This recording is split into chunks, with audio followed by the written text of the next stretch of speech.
So you've probably been told the best way to keep fit and stay mobile is to walk, and walk 10,000 steps a day. But if your goal is to build strength, tone up, and remain independent for many years to come, then walking alone just isn't the best option. So in this video, I'm going to show you the big problem with walking alone that most people overlook or don't even think about, and a simple system to help you get strong and fit for many years to come. In fact, this is the same system I teach and implement with my clients both personally and online, and it works every single time. So to understand why this framework works, we need to first understand the big problem with just walking.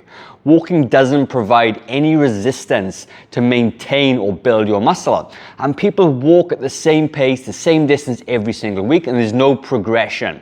It does very little for your balance, your power, and fall prevention because it's repetitive and mostly done in one direction at one speed. It doesn't train quick reactions like single leg stability or strength to catch yourself if you trip. And a simple way to say it is walking is great for your cardiovascular health, but on its own, it usually isn't enough to keep you strong, keep your muscles powerful and resilient as you get older. And the second problem is most people don't have a grasp of what fitness even means. I ask every single new client, what does fitness mean to you? And it ranges from, I want to lose weight, reduce medications, walk up a mountain, you name it, they say it. And the truth is that they're all right, but each single part of that has a different approach. So I'm going to share with you a definition of fitness I call lifestyle fitness. And lifestyle fitness is training your body to handle everyday life with ease now and for years to come. It's not about huge biceps or ripped abs or how much you can lift at any given point.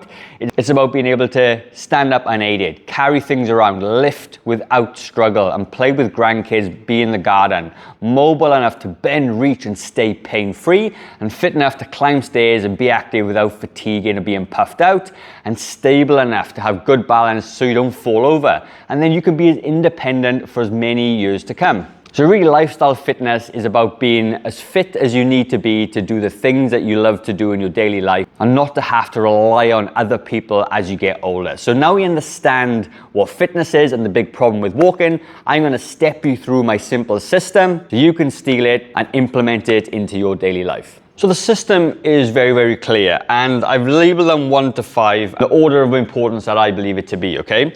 Now, first one is strength. You've got to be strength training. Like when we lose our muscle mass, we're losing our muscle mass at about 10% every single decade past the age of 30. So if you're 60 right now, you may have lost 30% of your muscle mass if you've not been resistance training. And that is huge. A 30% decline in strength, okay, will put all your joints under a lot of extra pressure they don't need. It's you not being able to get up off a chair without using your arms or walk up upstairs, okay? Strength, is the number one currency that our bodies use essentially. And if you're not strong enough to move around and do things in daily life, then you're really going to suffer. So within strength, there's a couple of guidelines that I'd like you to think about. So the first one is 2 to 3 quality strength sessions per week. And it kind of depends really on your experience. So if you're brand new to strength training, then maybe 2 times a week is plenty to get started, and you can look to go up to 3 sort of sessions per week. And these don't need to be big sessions. It actually could be 30 minutes long. And if you don't know what to do or have no idea what sort of plan to follow, then I got a free strength guide that you can have, and you can deploy this into your life. And all you need to do is comment strength down below and I'll send that over to you. I think it's been downloaded like 12 or 13,000 times now, and I'm getting very good feedback on how effective that free guide is, right? So go in and do that. The second thing we need to look at is a component of strength called power. And power is really how much force you can get up with. So if you can imagine sitting on a chair and you try to get up off a chair, you can't quite get past up onto your feet without using your arms. That's the power in our muscles declining.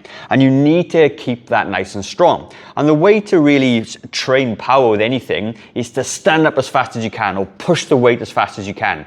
Then on the second part, you slowly lower it back down, okay? So you push really fast, get the acceleration and power, then you control the weight by slowing it back down.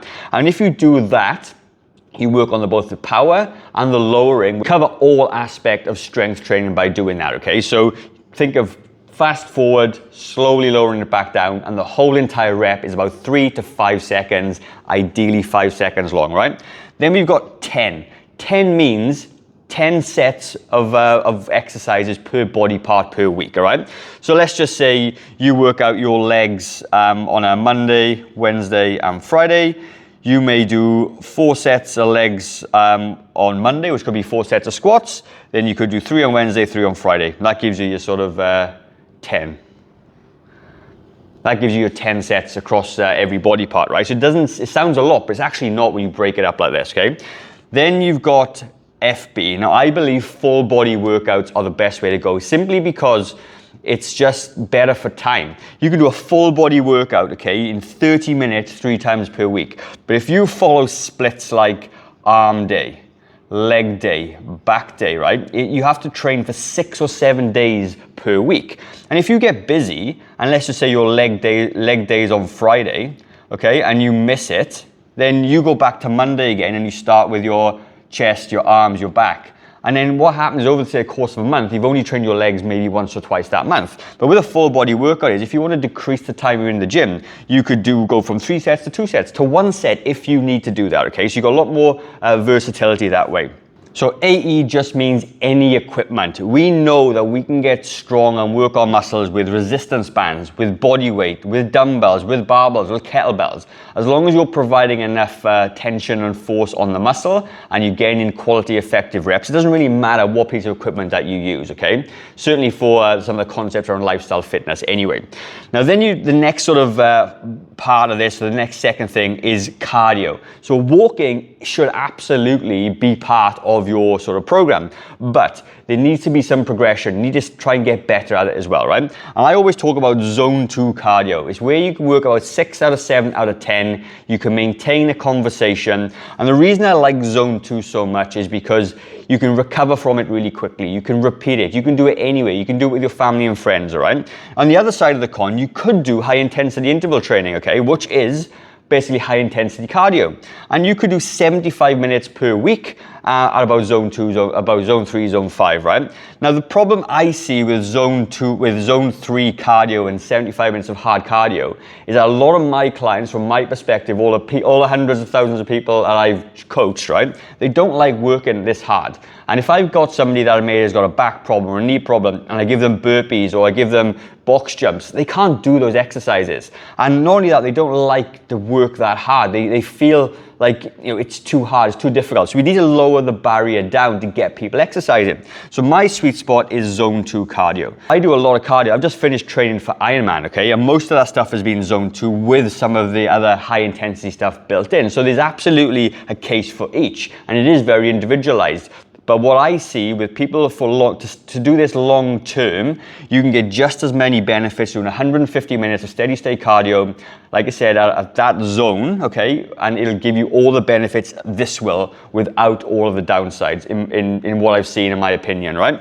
So if again, though, you're not sure where to start with sort of the cardio, then if you comment walking down below, and I've got a free guide that talks about zone 2 and talks about a good 28-day walking plan you can follow. And then with these 2 plans together, you can pretty much have everything that you need, right? Then the third thing, we're talking about mobility, because we know that as we get older, our joints get a bit stiffer, we get a bit achy, okay? So there's something I want to talk to you about is range of movement, ROM. You need to be working your joints through full range of movement as best you can, okay, within your ability. So some people have got really good range of movement, some people haven't, but work with what you have, all right? And like a mobility routine is very, very important as we do it. Now, sometimes you can get your mobility done with your strength training. So if you're doing, say, a seated row, you can get full mobility through that joint by doing it, right? Then if you do side raises, you can work on mobility that way. But again, mobility is really important through our joints, because we need to offset something called wear and tear and deal with wear and tear as well, because as we get older, our joints are not going to be working as well as they did. But when you do strength training, cardiovascular activity, and then you work on range of movement, the joints themselves become a little bit freer. There's a bit more synovial fluid in there. Get some oil in the grooves, if you like, all right? So that's important as well.